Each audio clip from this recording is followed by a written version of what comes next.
Bienvenue à tous, bienvenue à ce podcast qui va aborder aujourd'hui le fait d'être en incapacité d'accueillir la facilité, la fluidité, le bonheur, bref, tout ce qu'on rêve finalement d'atteindre un jour. Alors pourquoi je vous parle de ça? Parce que lors de plusieurs séances individuelles, pas en atelier de groupe, ça sortait vraiment dans l'intimité de séances, dans le cocon de la rencontre à deux, où j'ai eu plusieurs personnes qui, à un moment donné, je les connaissais bien, on avait cheminé ensemble parfois depuis un bon petit moment, où ces personnes viennent me voir parfois une fois par an ou de temps en temps parce qu'il y a un souci qui se présentait. Et ces personnes ont évolué au fil du temps. La première séance, c'était certainement des choses très lourdes, très difficiles.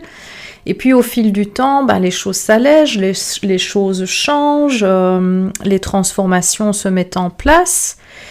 Et à un moment donné, la personne est là devant moi et elle me dit « Mais c'est incroyable, j'ai toujours eu des relations toxiques. Et là, je viens de rencontrer quelqu'un qui est absolument extraordinaire, qui n'est pas du tout dans les mécanismes que j'ai pu connaître avant.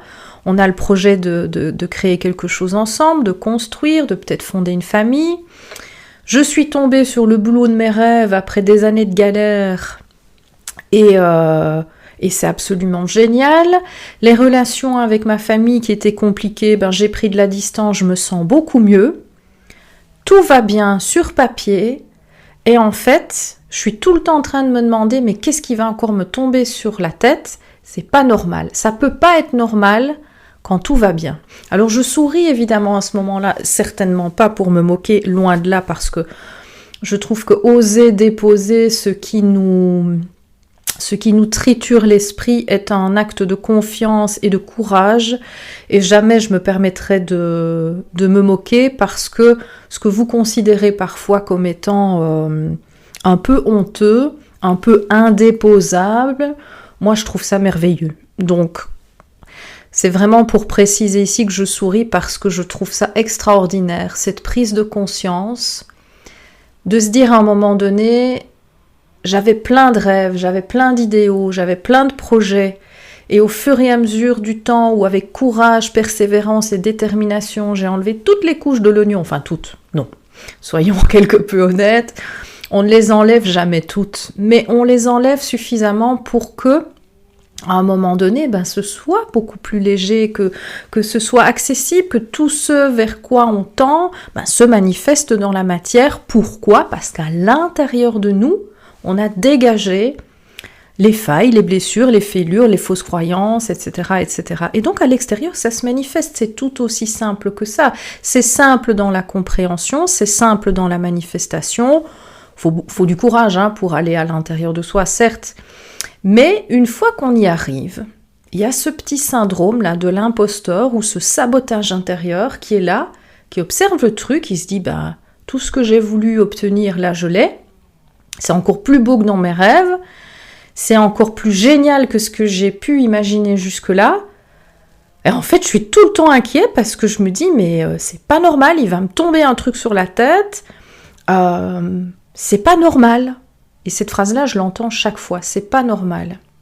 Ça montre combien la construction du système de notre vie est basée sur le fait qu'il faut souffrir, il faut se battre, ça doit être difficile, la vie ne peut pas être simple. On nous balance ça tout au long de notre expérience. Et c'est ce qui nous est transmis depuis des millénaires, c'est pas nouveau, c'est pas que nos parents. Faut pas remettre tout sur le dos des parents. Les parents sont construits par leurs propres systèmes familiaux et toute la société qui tourne autour. Donc c'est complexe. Mais c'est vrai qu'on se retrouve là simplement en se disant j'y ai pas droit, je peux pas, ou j'y crois pas en fait. Et c'est important à ce moment-là vraiment d'accueillir pleinement tous les cadeaux de la vie et de pouvoir se dire c'est là. C'est là, je peux y goûter, c'est vrai, c'est pas une illusion, c'est pas quelque chose qu'on m'a raconté, c'est concrètement dans ma vie, j'ai des belles choses, et c'est les accueillir. Mais c'est parfois difficile parce qu'il reste une couche qui est un peu verrouillée, cadenassée à l'intérieur de nous. Alors parfois, c'est effectivement lié au conditionnement familial où, effectivement, dans la famille, papa, maman, plus ce qu'il y a derrière, il n'y a pas eu beaucoup de réussite. Quand je parle de réussite, c'est pas qu'un truc professionnel. Ça peut être une réussite amoureuse, une réussite de vie, une satisfaction générale. On est plus dans l'idée, il faut se battre pour y arriver, rien n'arrive jamais sans effort. Toutes ces croyances et ces phrases qu'on a entendues tellement souvent dans nos systèmes familiaux, où finalement on est conditionné par cette vision très limitante de la vie, que lorsque on se débat et on essaye de s'extirper de ce cloisonnement familial qui nous enferme dans une vision des choses très limitantes, on arrive à s'en sortir, on obtient ce qu'on veut, et il y a le dernier petit machin, là, le dernier petit saboteur qui hurle à l'intérieur « Ah oui, mais non, c'est pas possible. Ce n'est pas envisageable, ça fait pas partie de mon référentiel intérieur, et donc c'est impossible. Qu'est-ce qui va me tomber dessus ?» C'est le principe même de la zone de confort. Tout être humain n'aime pas sortir de sa zone de confort. Même quand cette zone de confort est inconfortable, imaginons un boulot dans lequel on est vraiment très très mal, mais on va avoir des difficultés à poser un acte pour quitter ce boulot, parce que ce boulot, peut-être qu'il a des avantages financiers, peut-être qu'il a des avantages de proximité, peut-être qu'il a des avantages d'horaire, et on va finalement laisser le mental prendre toute la place et se dire « Oui, mais tu sais pas ce que tu pourrais trouver d'autre. » Justement, ça pourrait être mieux. Mais ça, notre petite zone de confort, elle va nous enfermer dans tout ce qu'on connaît, et tout ce qu'on ne connaît pas, c'est dangereux. Et on extrapole jusqu'à ce que le bonheur, c'est dangereux.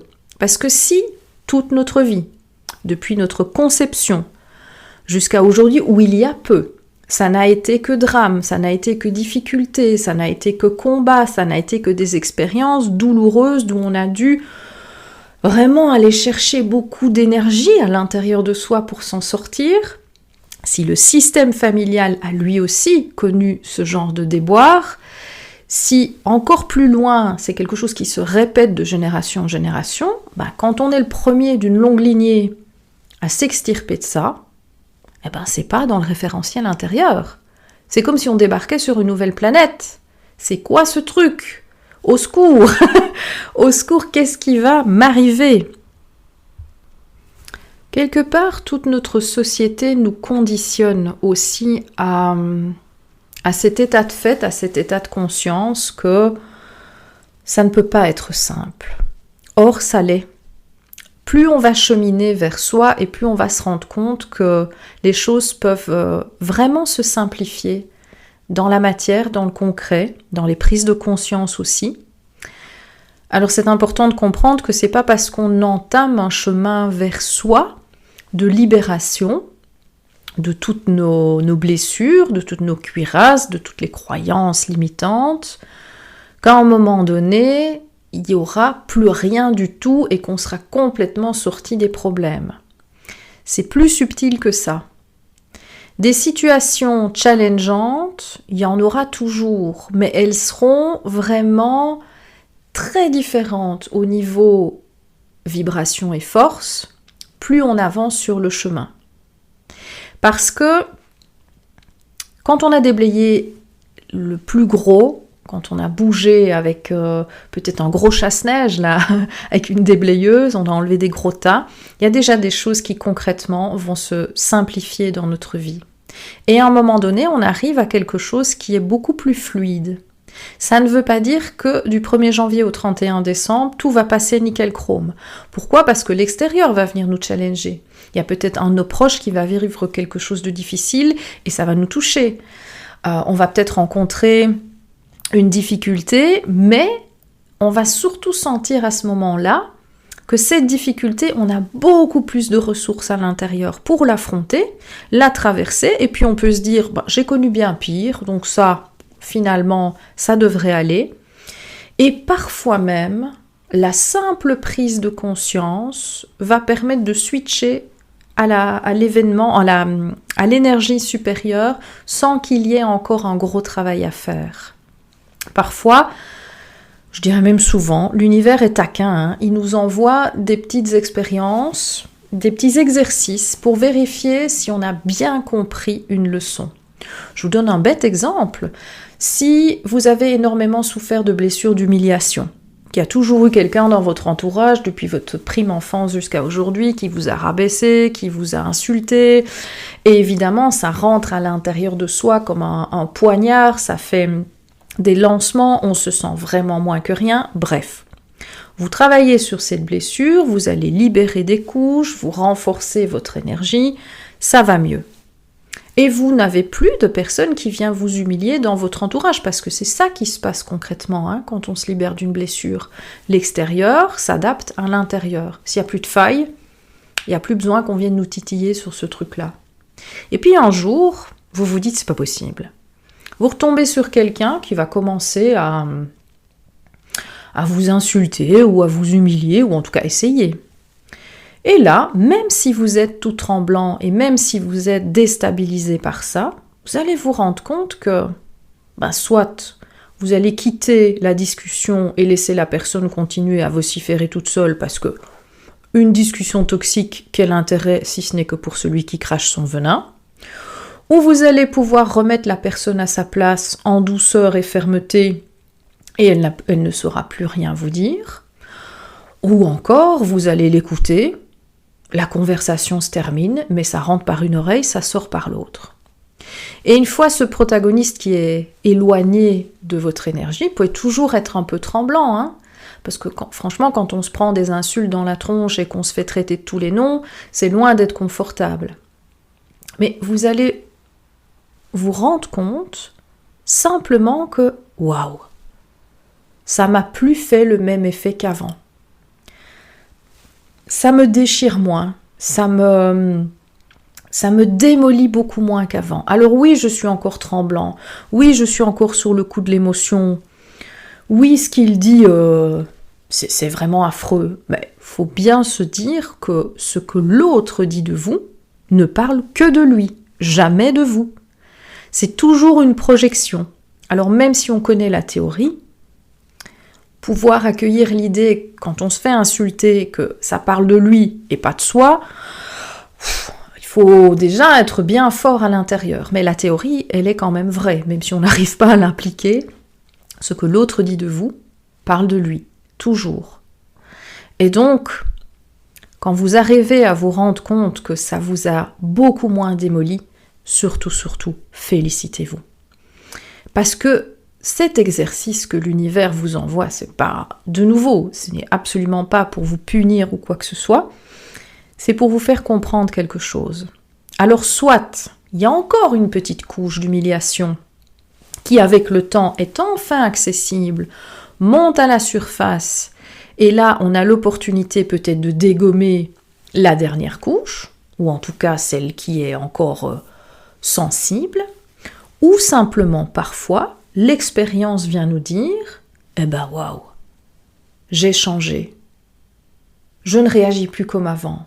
L'autre n'arrive plus à me déstabiliser comme avant. » Alors oui, on peut être un peu secoué, mais peu importe. C'est hyper important à ce moment-là de se dire « waouh, j'ai évolué, j'ai transformé, j'ai changé, j'ai guéri des couches. Bravo, bravo, bravo, bravo. » Et 1 million de personnes peuvent vous dire bravo à l'extérieur. Si vous ne vous auto-congratulez pas et auto-félicitez d'une avancée sur vous-même, il peut y en avoir 1 million, 2 millions, 3 millions, voire 1 milliard, ça tombera comme un cheveu dans la soupe.